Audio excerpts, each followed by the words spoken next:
Soy Bravo y esto es Franco y Bravo. Soy Oscar Eduardo Bravo, les doy la más cordial bienvenida a Franco y Bravo a través de ATV+. Estamos todos los sábados y domingos en el horario estelar, en el prime time, de 8 a 9 de la noche. El momento político sigue caldeado, va a estar mucho más movido todavía de aquí a las elecciones en el mes de abril. Y hay problemas internos dentro de algunas agrupaciones, en otras ya las candidaturas están consolidadas. Anuncio para la segunda parte de este programa la presencia del ya oficial candidato a la presidencia de la República por el partido aprista. Es el abogado Enrique Valderrama, que ya está aquí en ATV y en unos minutos más va a conversar con nosotros. Pero para hablar de temas políticos, para hablar de la coyuntura, para hablar de periodismo y para hablar de muchos temas más, tengo el gusto y el placer de poder recibir a una gran colega y amiga como es Pamela Bertis. ¿Cómo estás, Pamela? Qué gusto de saludarte. Feliz y encantado de tenerte en el programa. Te he percibido casi durante todo el año, amiga. Asiento, por favor. Bienvenida. Gracias por la consideración. No, por favor. Siempre he querido hablar contigo porque te veo, te sigo, te admiro. Gracias. Me gusta, qué lindos ojos tienes. Muchas gracias. Bellos ojos. ¿Quién tiene ojos claros en casa? ¿Papá, mamá? Mis abuelos, claro, mis abuelos, el papá de mi papá y la mamá de mamá, los dos de ojos azules. ¿Qué ascendencia tienen? ¿De dónde son? ¿Qué ascendencia tienen? Mi abuela, ascendencia alemana. Y mi abuelo, bueno, ellos son del norte, Bertis, me imagino que por España. Por España, claro, son apellidos muy sí, nuestros. ¿Cuánto tiempo estás en la profesión? La otra está sacando la cuenta, creo que son 30 años o por ahí. Yo empecé aquí en ATV. Qué chibolita, yo me acuerdo de ti, reportera todavía, en las épocas que estaba Sergio Mancusi. No, yo he llegado cuando... después. Ya, después. Porque con Mancusi empezó Paula Gunter, Viviana Estrella. Claro, ellos... Esa fue la primera hornada, ¿no? La primera hornada, luego llegué con el equipo que formó Julio Higachi, porque ahí estaban Pilar, Higachi, Liliana... Carrasco, sí. Lili Choi, sí. Lourdes Palacios, claro. Marcial de la Cruz, Bruno de la Zábal. Yo entré como practicante. La posta en la dirección de ATV la tomó Gilberto Hume con Ronald Velarde. Yo entré, como te digo, de practicante a una unidad de investigación, luego me entregaron un micrófono, me mandaron a la calle y terminé de enamorarme de la profesión. Así fue. Es apasionante, sí, ¿no? Es una vez que, además, una vez que le agarras el gusto a la cobertura de la calle, el hacer reportajes, el contar historias, que es lo que hacemos, nunca más dejé la televisión, nunca más dejé. ¿Y estudiaste la carrera? Estudié la carrera en la Universidad de Lima. Ajá. Sí. O sea, eres comunicadora de profesión. Comunicadora con la especialidad de periodismo. Oh. O sea, eso fue la base, la Universidad de Lima. Amo mi universidad, orgullosísima de lo que es hoy, además, la Universidad de Lima. Claro.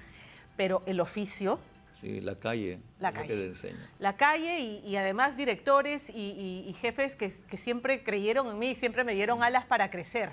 O sea, así como cuando la mamá pájaro bota a los pajaritos del nido, así me sentí yo. Ahora viéndolo en retrospectiva lo veo así. Claro. Sí. ¿Día de hace cuánto tiempo?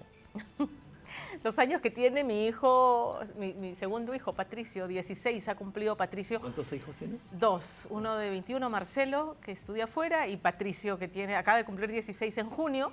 Yo llegué en mayo con mi panza. Tomar la decisión no fue fácil porque yo estaba muy cómoda en el horario de la mañana. Hacía 10 años que hacía el horario de la mañana en los domingos, primero en Panamericana, luego en Canal 2. Y cuando me ofrecen el prime time, o sea, llenar los zapatos de alguien, o sea, con todo lo polémico que es, claro. Nicolás Lucar era en televisión una figura muy potente. Y ese era el horario que me estaban ofreciendo y ese era el lugar que tenía que ocupar. Yo creo que después de 16 años, ya deba cumplir 20, ya es más mío y de nuestro equipo, del equipo claro. que lidera Carlos Orbegoso. Y creo que le hemos imprimido al equipo una mística y una pasión especial, y estoy 16 años al frente. En esa palabra me quedo, pasión especial. Sí. A veces te veo y me asustas. ¡Wow! ¿Cómo quisiera tener la personalidad de esta niña para decir las cosas que dice y como lo dice? Porque eres natural, eres auténtica, y cuando te asas y pones los puntos sobre las jotas y muy bien puestos. Gracias por eso. Gracias nosotros a ti, que nos haces pensar como televidente y dice, oye, esta flaca tiene toda la razón, hay por qué indignarse. Pero tienes las palabras justas y precisas, no exageras. Ahí Trato. me viene mi admiración, digo, qué Trato, ponderada. sí, trato. Siempre busco eso, la ponderación. Pero sabes que eso viene acompañado de la libertad que te da el medio en el que trabajas y la confianza que te da en el criterio que se maneja dentro del programa y que tengo yo respecto a los temas que se tocan en día de. Entonces, sí, digo literal lo que me sale del forro y como lo siento, pues soy una persona muy emocional y creo que eso se nota.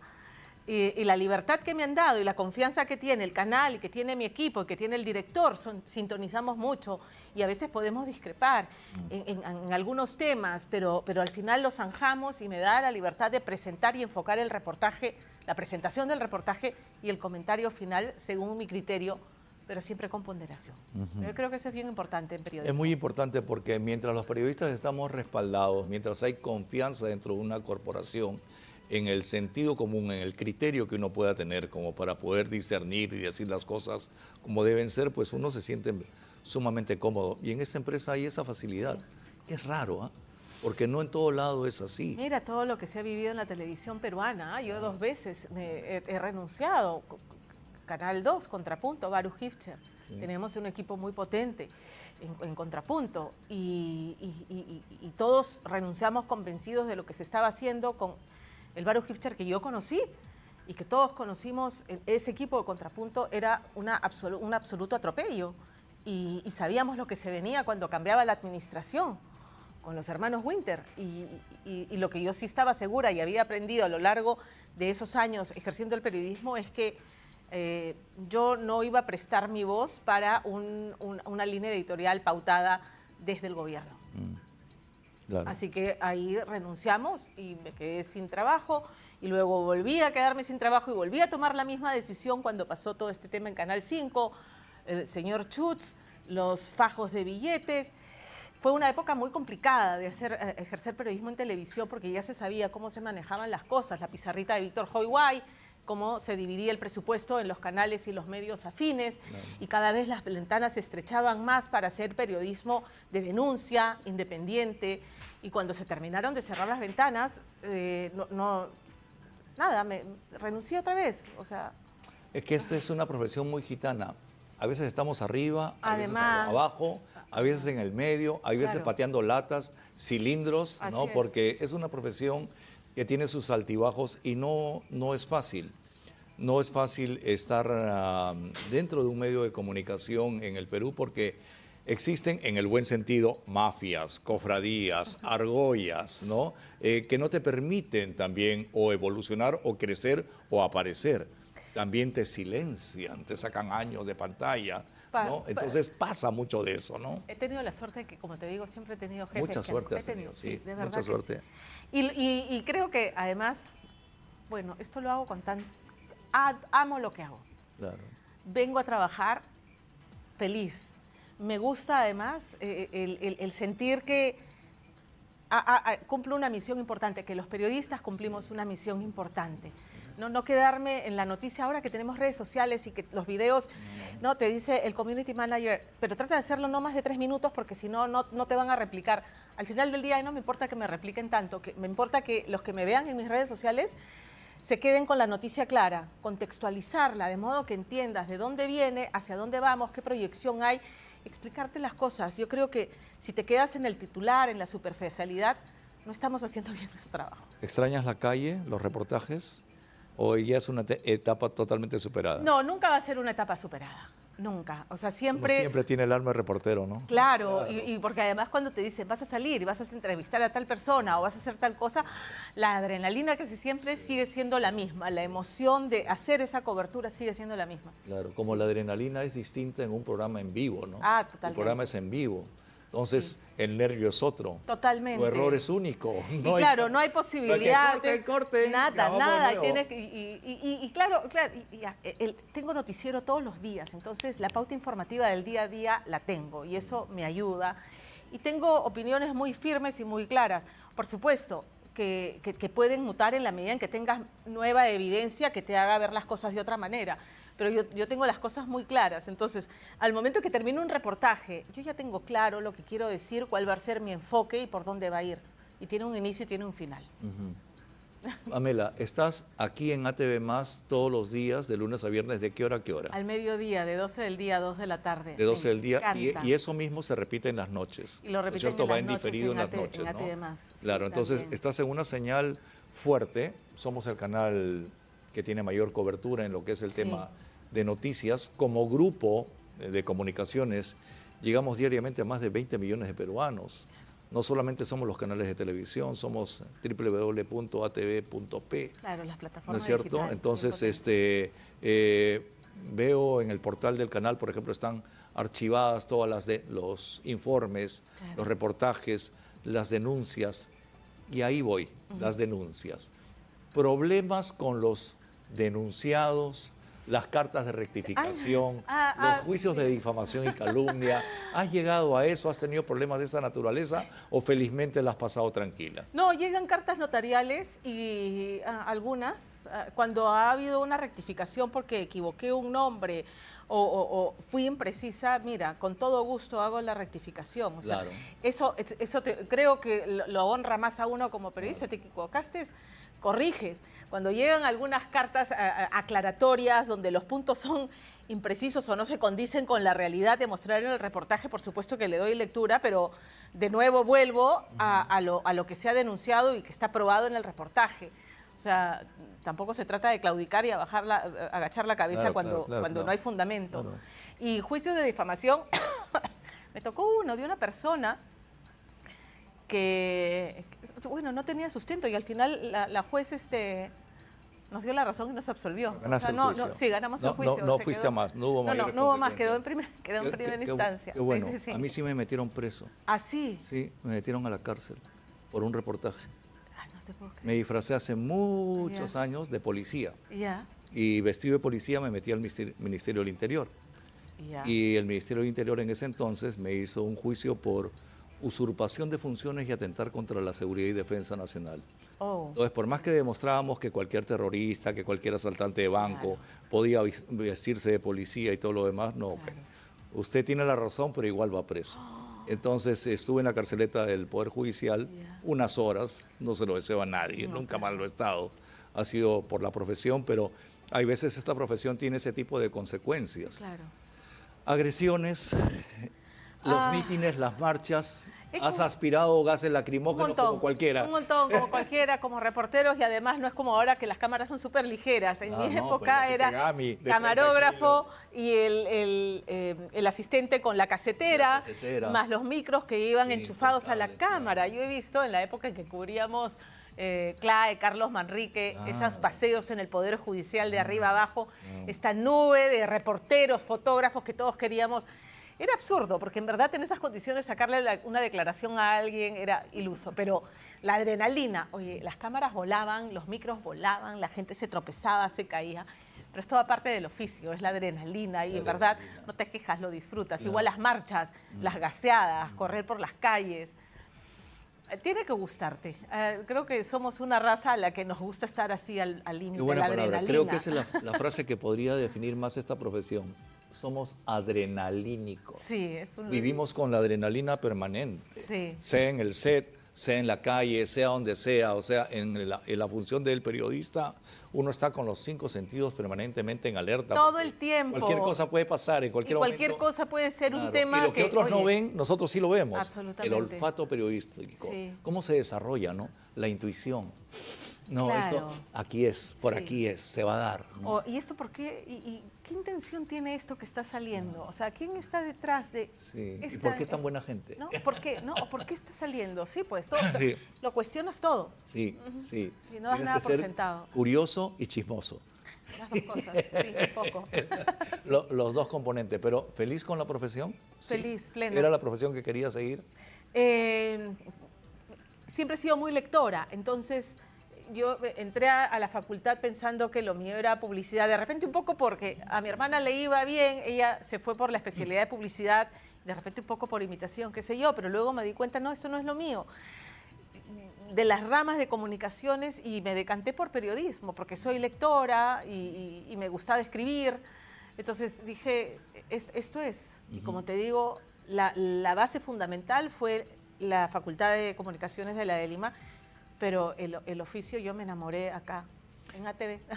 Te oigo muchas veces hablar sobre la crianza de tus hijos. ¿Difícil criar dos varones? No. Eres la reina de la casa. Soy la reina de la casa, son mis bebés. ¿El mayor estudió fuera, dices? ¿Qué cosa? Está estudiando fuera, Ciencias Políticas y Relaciones Internacionales. Oh, politólogo. ¿Dónde? ¿Dónde está? ¿En qué país? Está en Holanda, en La Haya. Está estudiando en la Universidad de Leiden. Sí. Muchos peruanos se está yendo para allá a estudiar politología. Muchos chicos estudiando en Europa. Acabo la nieta de un amigo justamente acaba de estudiar en La Haya lo mismo.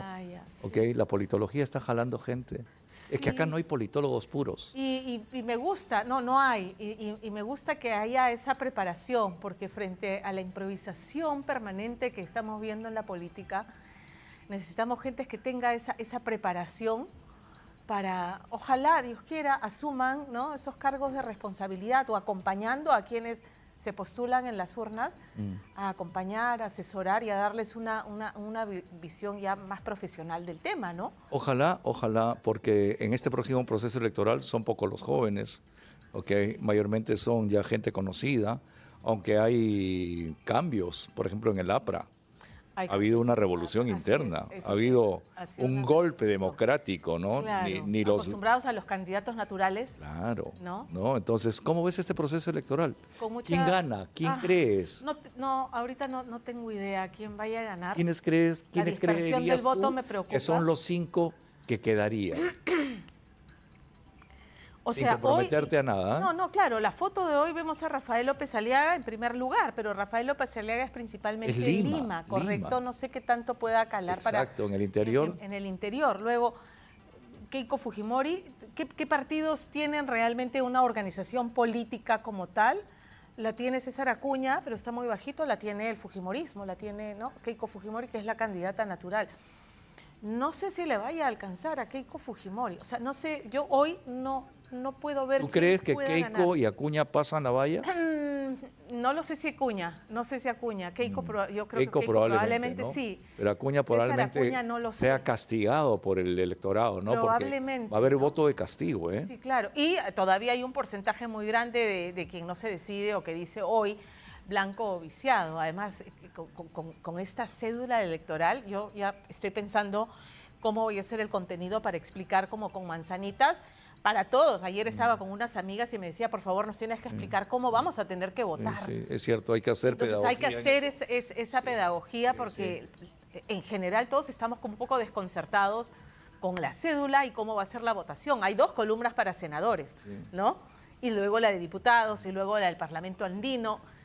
Es como un crucigrama. Es una locura porque son 39 candidatos a la presidencia, son 9.000 candidatos a senadores y diputados. Imagínate. Entonces, este es un arroz con mango, ¿no? Pero así y un mercado persa, porque además, o sea, algunas de las convocatorias a listas de diputados sonadas es gente que ni tiene la preparación profesional, que eso no es una exigencia constitucional, pero además tampoco la experiencia en gestión pública o en gestión comunal, alguna experiencia que te diga, vas a llegar al Congreso con una idea clara de lo que quieres. O sea, el Perú no puede ser un experimento social y el Congreso el laboratorio, en el donde además llegas como un aprendiz, claro, a aprender y hacer.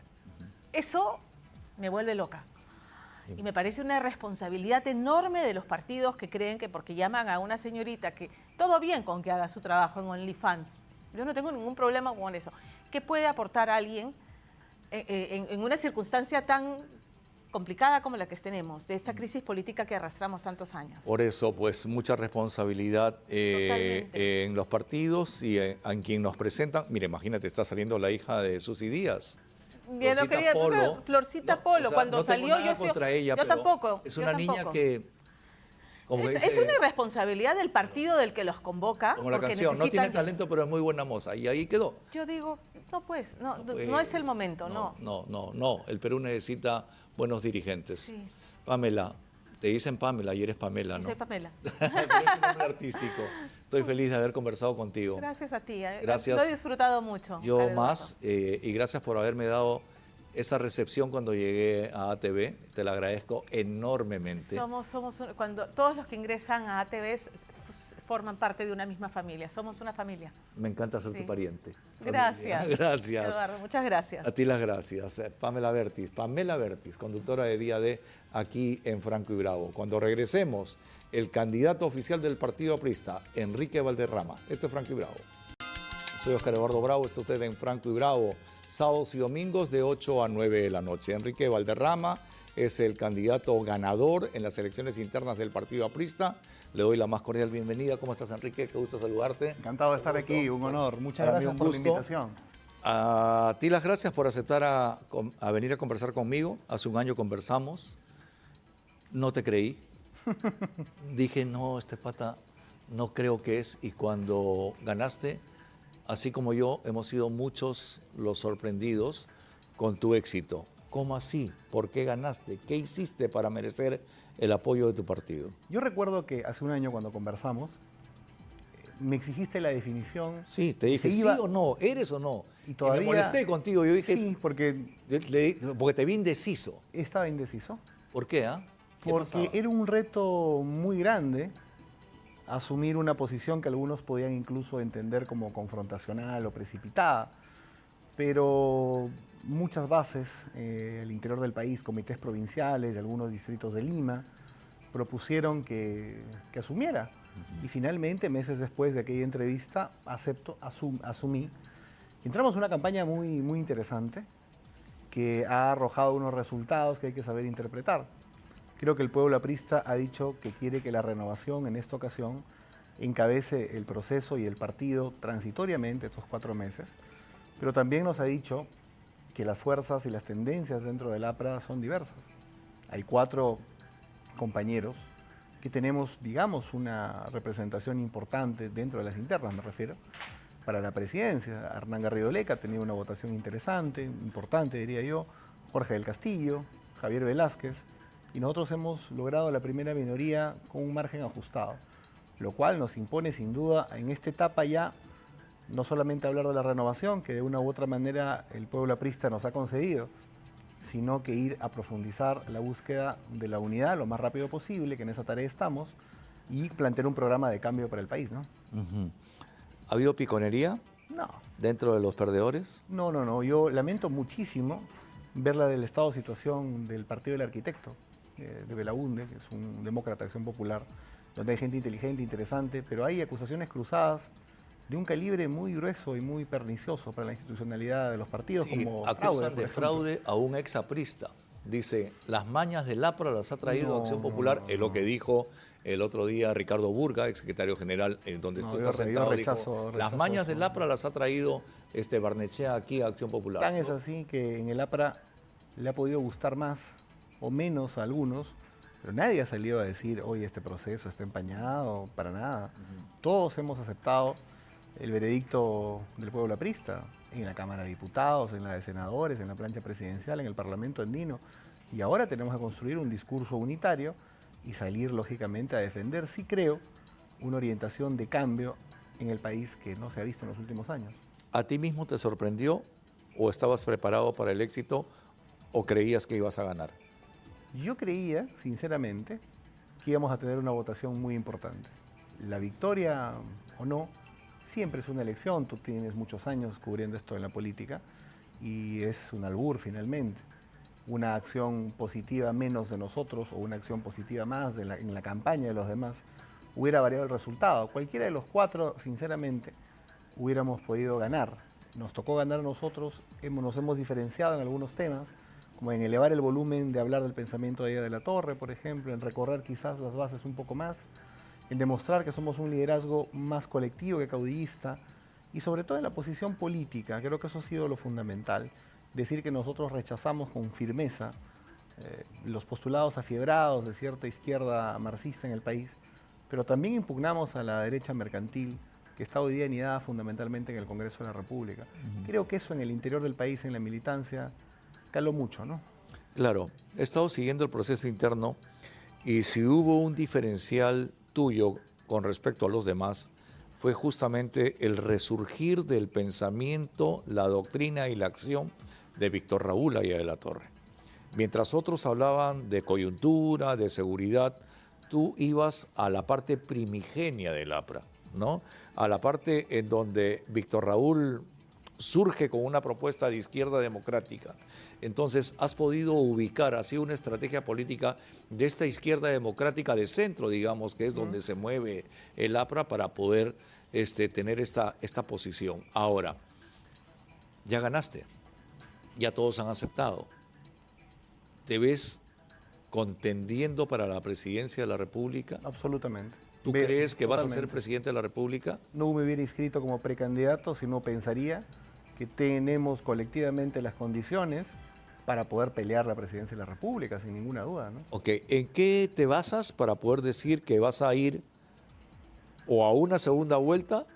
Porque no creo que nadie gane en una primera vuelta electoral en nuestro país. ¿En qué te basas para decir que tú vas a pasar a una segunda vuelta y que vas a ser el presidente de los peruanos? Varios elementos. Primero, ¿Cuáles son? el primero, de análisis político. Hay un 98% aproximadamente de peruanos que creen que las cosas en el país más o menos se hicieron mal, por lo menos hasta, hagamos el corte, hasta la salida de la presidenta Boluarte.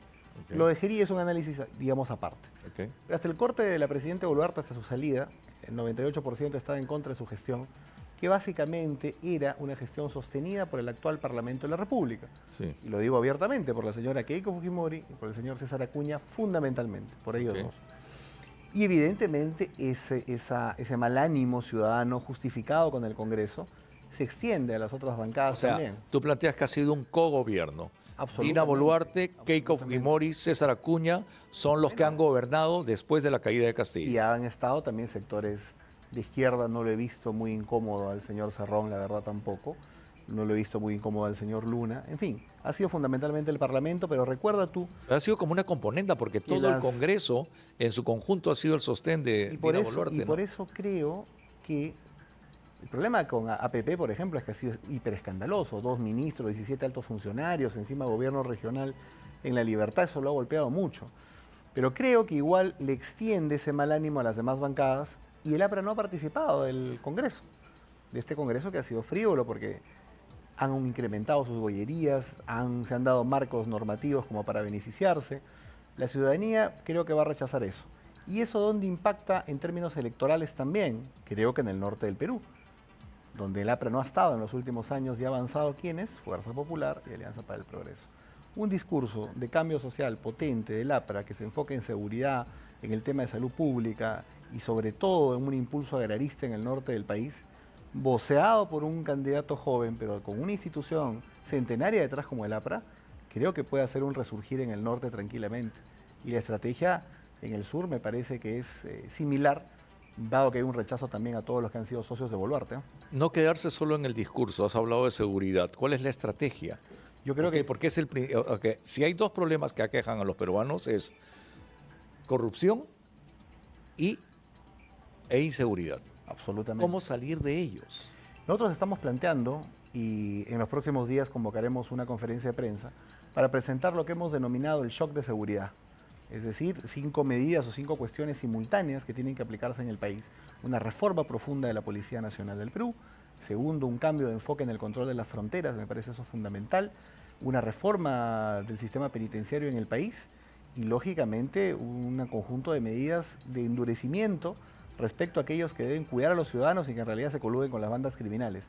Todo esto adresado con el 5.º elemento que tiene que ser necesariamente el liderazgo del presidente de la República en la lucha contra la inseguridad que no se ha visto en los últimos años. Todas esas medidas son simultáneas. Si se hacen de manera aislada no van a tener efecto. Y lamentablemente algunas buenas iniciativas en los últimos gobiernos han sido absolutamente aisladas, ¿no? En el tema de la policía, el presidente Alan García, lo que es la Republicana, la Policía de Investigaciones del Perú y la Guardia Civil pasó a llamarse Policía Nacional del Perú y los 3 uno solo. Muchos dicen que eso ha sido un experimento fallido, que no ha dado buenos resultados. ¿Cuál es la percepción después de 20, 30 años? ¿Tiene que seguir así? Sí. ¿Sí? Te voy a plantear lo siguiente. Okay. Yo pido que se revise en perspectiva histórica. Evidentemente, el estado de situación de la Policía Nacional actualmente es definitivamente para realizar una reforma, incluso una purga parcial, a la vez que incrementamos la cantidad. Pero ¿ha sido realmente la unificación de la policía lo que ha causado esto? Yo diría, o invitaría a revisar lo que pasaba incluso antes de esa unificación.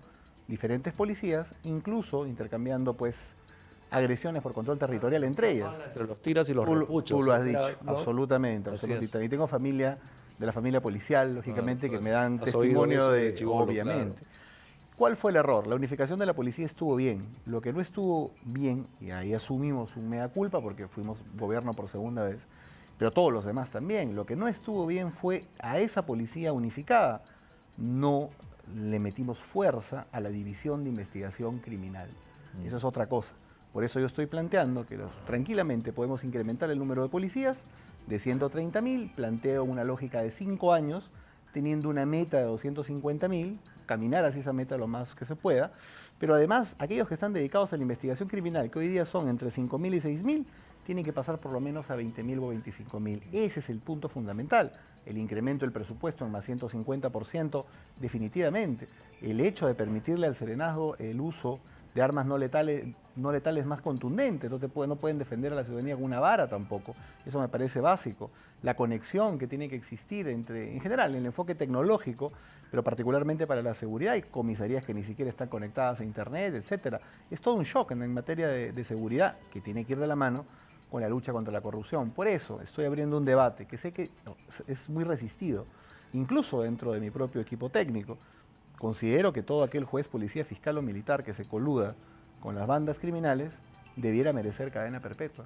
Y para eso no tenemos que salirnos de la Corte Interamericana ni abrir ese otro debate grande. Pero sí, en ese aspecto, creo que debe haber un endurecimiento. No puede ser que quienes estén a cargo de cuidar al pueblo sean los que lo traicionen, lo apuñalen por la espalda. Hay que reaccionar frente a eso. Ahora, y en política carcelaria, somos el país con mayor cantidad de saturación de presos y el meollo del asunto está en los presos. Eso es por un lado. Y por el otro, no soy antivenezolano, bienvenidos los venezolanos, pero sí evidentemente nos ha causado una crisis.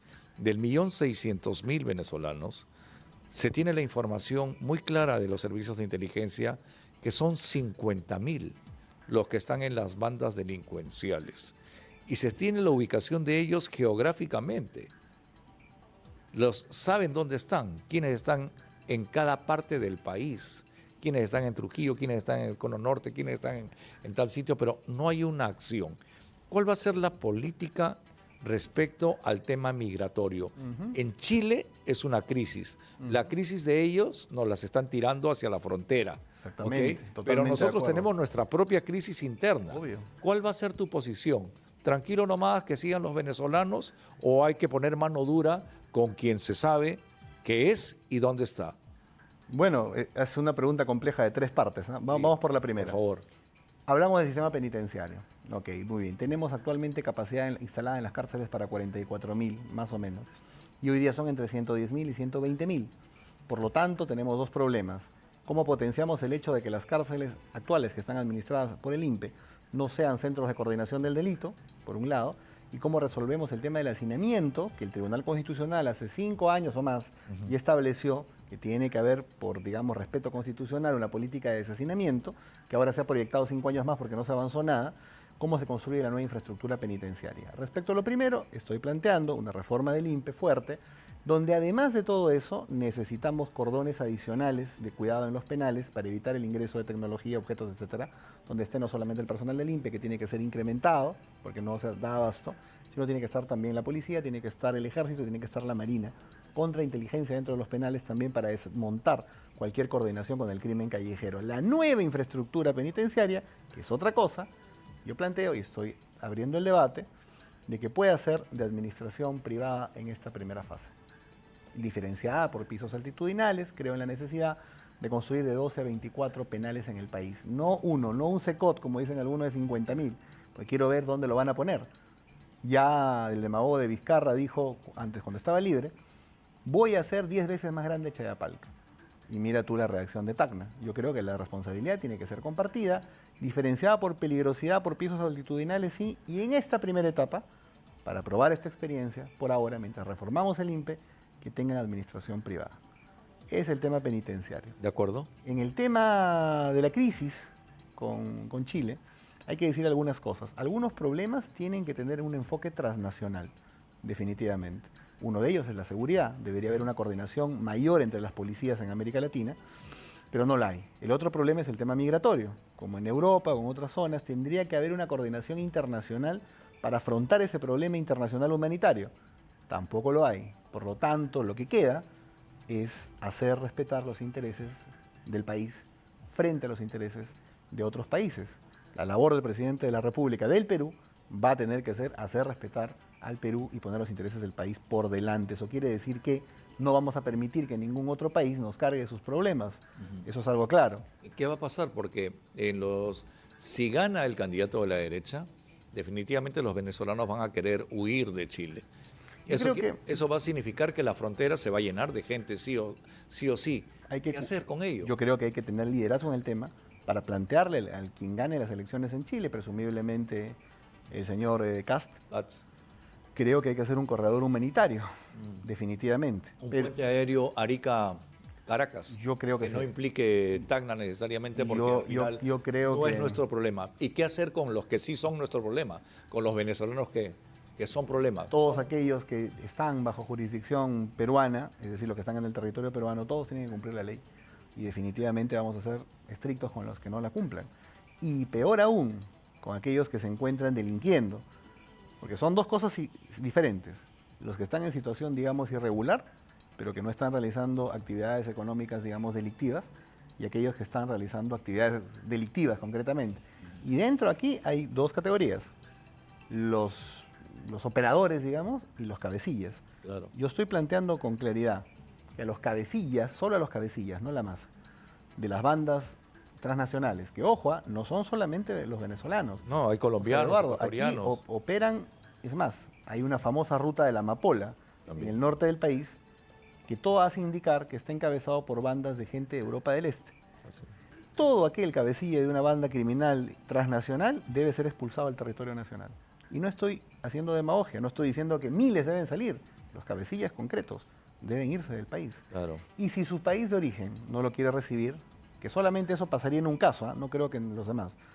Si en un caso concreto o en un par de casos no los quieren recibir, creo que deberíamos tomar para estos decenas o centenas los servicios penitenciarios de otros países que los pueden ofrecer, ¿no? Claro, hay antecedentes mundiales. Meyer Lansky, por ejemplo, el cerebro de Lucky Luciano, en la época de Capone, fue rechazado por el Estado israelí, siendo él judío. O sea, también esa es potestad de cada Estado. De acuerdo. Poder recibir podrían decir que no. Podrían decir que no. Pero en todo caso, tomaremos los servicios penitenciarios de algunos países que los pueden ofrecer. Claro. Creo que en la región hay algunos, ¿no? Ahora hay muchos. Salvador, por ejemplo, es ahora una oferta. Ahora, quiero ir un poco más sobre ti. Permíteme que sepamos más sobre ti. ¿Qué edad tienes? 39 años. 39 años. ¿Qué has estudiado? Derecho. ¿Dónde? En la primera etapa en la Universidad Católica y en la segunda en la Universidad de San Martín. ¿2 etapas? O sea, ¿cuánto tiempo fuiste estudiante?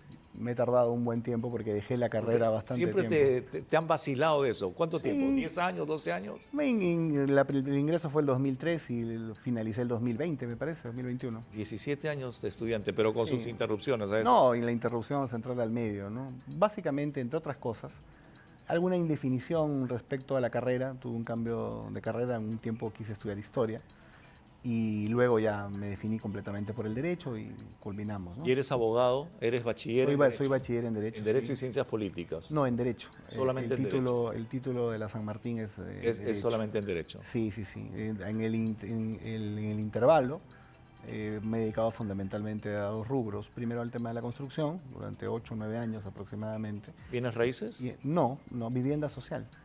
Entidades técnicas de construcción en sitio propio asociados al Fondo Mi Vivienda, fundamentalmente. ¿No es un emprendimiento personal? Sí, claro. ¿Sí? Claro, en parte, hasta el 2022.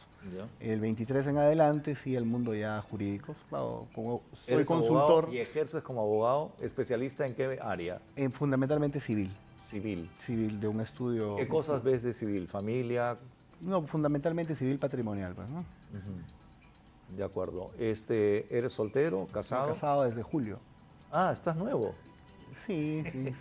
Ah, mira, ¿mucho tiempo de noviazgo? Con sus interrupciones también, Ajá. pero la primera salida con mi hoy esposa fue en el 2015, en julio o agosto. ¿Cómo se llama tu del esposa? 2015, Jennifer. ¿Perdón? Jennifer ¿Y apellida? Guerra. Jennifer Guerra. Ujú. Todavía no tienen niños. Todavía no está, Recién están casados. no está en la mirada próxima, ¿no? Los jóvenes de esta generación no son muy propensos a tener niños. No es, La generación tuya... no es algo que descarto, pero digamos en el futuro inmediato no. Ella tiene 29 años, 28 años, 29 años. Así que todavía tenemos... Está chiquilla, está chivola tenemos todavía. tiempo, sí. Claro, claro que sí. Enrique, ¿quiénes te acompañan? ¿Cuáles son los cuadros más reconocidos dentro de tu agrupación que están alrededor de este triunfo que has tenido? Bueno, hay una multiplicidad. Nosotros hemos planteado definitivamente nuestra estrategia en varios sectores. Reafirmación conceptual, equipo técnico, operativo y comunicación fundamentalmente. Por ejemplo, dentro de la parte de los conceptos, ¿no? de la parte, digamos, académica, ahí está, por ejemplo, la compañera que es candidata a la vicepresidencia, que es doctora en historia, se llama Marinés Valdivia.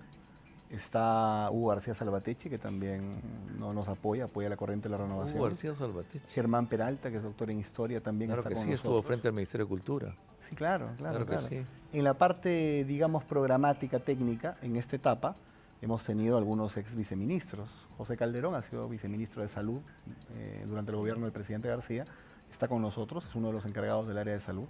Yalmar Marangúnich fue viceministro de Transportes durante el segundo gobierno del APRA. También está con nosotros viendo la parte justamente de transporte. Estamos proponiendo con él que podamos culminar la línea 3 y 4 del Metro de Lima en los próximos 5 años. Es un asunto fundamental. Desde el punto de vista técnico de la lucha contra la corrupción, está la doctora Mónica Yaya, que nos ha apoyado con mucha firmeza, digamos, en esta interna, que es candidata... Especialista en contrataciones con el Estado, ¿no es Especialista en cierto? contrataciones con el Estado también, sin duda. Y evidentemente gente además que tiene un valor inmenso, que no es tan conocida a nivel de aparato del partido, pero que incluso ya empieza a declarar sobre los temas técnicos. Miguel Estela, que está al frente del tema de justicia, está miembro de la Asociación Peruana de Derecho Constitucional. César Peirano es nuestro economista más importante. Luis Canepas va a ver el tema de vivienda social, que es arquitecto. Dentro de la parte operativa, te podría mencionar, por ejemplo, a Mochero Vázquez, que es parte de la plancha presidencial, segundo vicepresidente, que es un activista norteño tremendo, que camina y camina y no deja de caminar, y creo que él va a servir mucho también aquí. Está José Pimentel, que es candidato al Senado también. ¿Tú también estás yendo al Congreso o no? A la Cámara de Diputados, sí. ¿Con qué número? Aún no están definidos del todo los números, me parece, pero en principio creo que con el número 10, ¿no? 10. A la Cámara de O sea, Diputados de Lima. postulas para presidente de la República y Así también es. para diputado. Así es. Estás teniendo, si te pones a pensar históricamente, estás teniendo el papel que ha tenido Víctor Raúl y también Alan García.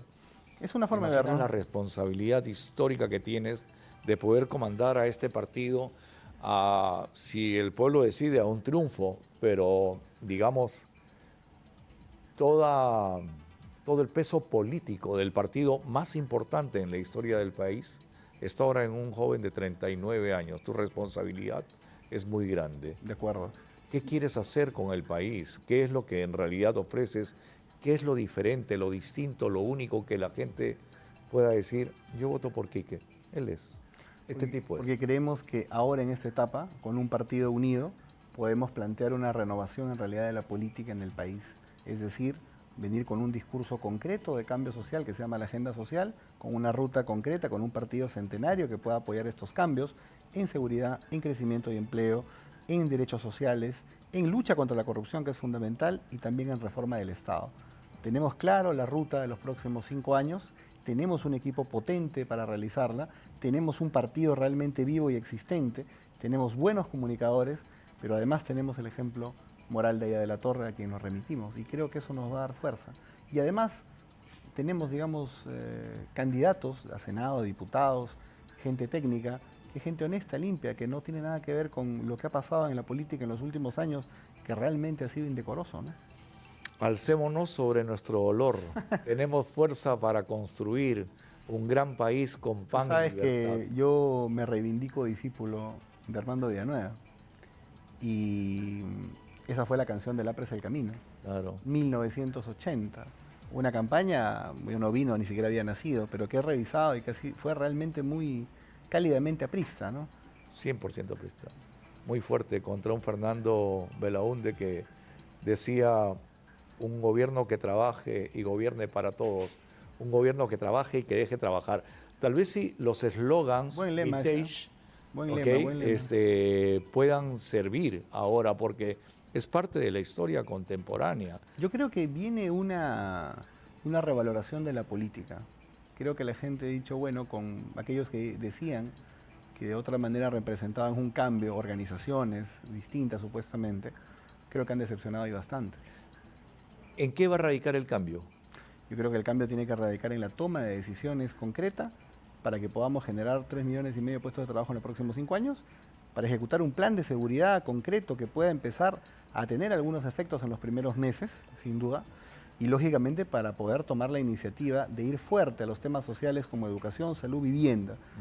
Y para asumir también la tarea de empezar el debate para hacer una reforma del Estado de la cual los políticos no están hablando. Y creo que hay que abrir el debate sobre algunos temas de reforma. Te han dado una responsabilidad histórica de comandar, de dirigir al APRA en esta contienda electoral, pero también hay una responsabilidad interna. Hay problemas en cuanto a la comisión política, hay problemas en cuanto a la presidencia de Mauricio Mulder. No. Hay problemas en cuanto a acciones y decisiones que ha tomado el partido desde el local de la tribuna, desde la casa de Víctor Raúl en Ate. Yo creo que el momento nos impone ahora, definitivamente, y parte sin duda de la fórmula que ha obtenido la ventaja, el triunfo, tratar de construir un discurso unitario, y esto necesariamente pasa por dialogar con aquellos que apoyaron otras tendencias e incluso quienes las encabezan.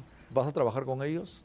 Yo creo que ¿Disciplina, compañero? Yo creo que hay que dialogar para que todos podamos trabajar hacia el mismo objetivo. ¿Ves la disposición de tus compañeros a trabajar en tu candidatura? Yo estoy seguro. ¿Los perdedores? Yo estoy seguro. Nadie ha perdido, creo que ha sido No, una sí han contienda perdido un montón. Te cuento, han perdido 14. Solo uno ha ganado y eres tú. Sí, yo saludo a todos definitivamente.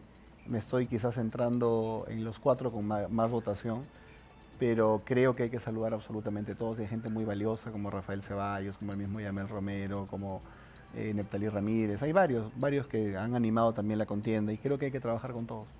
Pues te deseo suerte. Perdón, una coordinación con mi Gladys Robles. ¿Aló? ¿Gladys? ¿Cuánto tiempo tenemos? Hola, Gladys. Ok, perfecto. Jorge del Castillo y el Mochero, ¿se han acercado a ti? ¿Te han saludado? Mochero es de mi lista. No, Mochero, ¿cómo se llama el...? Javier Velázquez. Javier, que también le decían el Mochero. No, le decían Cipán. Cipán. Sí. Con Javier tenemos una amistad muy, muy buena. En los últimos, no sé, 2 años, hemos almorzado 50 veces. Cuando tomamos la decisión cada uno de encabezar un proyecto, evidentemente discontinuamos esa costumbre. Espero ahora retomarla. Creo que es un político inteligente, tácticamente incluso te diría muy hábil. Y yo tengo la mejor disposición para conversar lo más pronto posible con él. Igual ¿no han conversado contigo? ¿No se han acercado a ti? No, todavía no, pero a la siguiente. ¿Hernán Carrillo Leca tampoco? Sí, he almorzado con él el día siguiente. ¿Con Hernán sí has conversado? Sí, el lunes siguiente de la elección. También tengo una amistad con él, digamos, de hace tiempo, ¿no? Entonces me hizo una apuesta de que aquel que no vencía, le invitaba al Pagaba el almuerzo. Pagaba el almuerzo. Y él estuvo durante varios días diciéndome, oye, vas a cumplir. Y yo le digo, ya, bueno. Y se puede perder o se puede ganar. Le dije, claro. Yo acepto eso. Si pierdo, te invito al almuerzo. Entonces, ¿va a colaborar contigo tu compañero Hernán? Estoy seguro que sí, estoy seguro que él es muy aprista además, ¿no? De todo estoy seguro que lo van a hacer. Es un tipo brillante, muy inteligente. Muy inteligente, sí. Tiene y yo he escuchado tanto a Javier Velázquez ya en medios y a Jorge del Castillo hablar, digamos, de la elección como un proceso ejemplar democrático, cívico, y estoy seguro que de ahí empezar a coordinar una estrategia común hay un paso. Y si evidentemente lo tengo que dar yo primero, lo daré, no tengo ningún problema con eso. ¿Y tu relación con Carla García, cómo va? Nunca ha sido mala. ¿Tampoco ha sido buena? No ha sido muy cercana. Yo me he desplazado mucho por el interior del país y no hemos podido coincidir con muchos. Y definitivamente ella luego también entró su propia campaña, la felicito públicamente, ha tenido un resultado muy bueno, va a encabezar la lista de senadores. Y evidentemente en las próximas horas o días estoy seguro que tomaremos contacto para coordinar acciones mínimas de comunicación en la campaña, ¿no? Que creo que tiene que tener un lenguaje mínimo común de todos, ¿no? Si eres presidente, ¿cuál es la primera acción que harías? Presentar un paquete legislativo para definitivamente afrontar el tema de la inseguridad ciudadana, al mismo tiempo que presentar una iniciativa legislativa para el tema de la formalización de la minería y la persecución a la minería ilegal. ¿Qué pasa con el APRA que no hace absolutamente nada en investigar, defender, ni ir más allá de lo que fue el suicidio de Alan García? Yo creo que tenemos que hacer una comisión para investigar este tema hasta el fondo, pero en esa comisión deben haber apristas. Por eso esa comisión se hará en el siguiente Congreso. Encargarle a este Parlamento hacer eso también es un poco complicado, ¿no? Porque lo indujeron, ¿eh? Es como un homicidio premeditado. Yo declaré en el año 2019, y por eso tuve un debate fuerte en el Twitter, que el hecho político más relevante del 2019 no era el cierre del Parlamento, sino el asesinato de Alan García. Eso fue. Porque un cierre de un Congreso en este país donde lamentablemente la democracia está tan poco consolidada, ocurre cada 12,3 años. El magnicidio de un presidente de la República ha ocurrido casi una vez cada 100, ¿no? Claro, y hay nombres que no deben de olvidarse, como Pedro Cateriano, como el padre Arana, que viajaron hasta Uruguay para que hicieron que voten de la embajada a Alan García y se tuvo este trágico final. Pero el karma se paga. Mira lo que ha pasado con el fiscal que fue a capturar a Alan García. Semejante raterazo, semejante delincuente. Evidencia que hay una podredumbre en el Ministerio Público. Y el brazo derecho de Domingo Pérez. Que lógicamente tiene que ser reformado. Hay que investigar. Quique presidente, ese es el eslogan, ¿no? Así estoy viendo en las redes. Están diciendo las bases. Vamos a ver, en la prensa me dicen más bien Valderrama, ¿no? Pero creo que Quique es más cálido. Te veo bien, veo que ya están trabajando en tu imagen, te has recortado el cabello, estás con nuevo look, estás con el símbolo del APRA, ya no te veo dubitativo, te veo más firme. Pues el tiempo enseña, siempre se dice que gane el mejor, y si tú eres el mejor, que ganes. Total, al final el que va a ganar es el país. Absolutamente, y si el APRA gana, ganará el Perú y convocaremos también al gobierno a los mejores peruanos, de eso que no quepa en la menor duda. Quique, te deseo el mejor de los éxitos.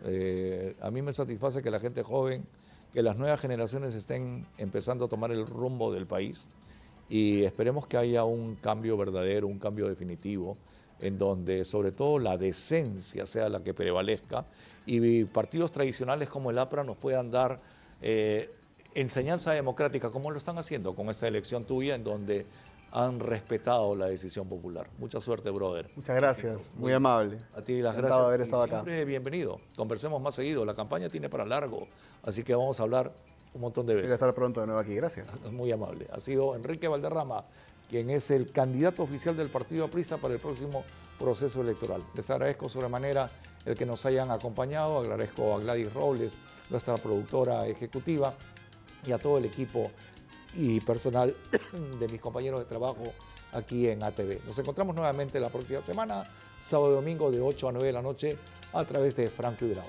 Muchísimas gracias. Pasen una linda semana. Dios me los bendiga.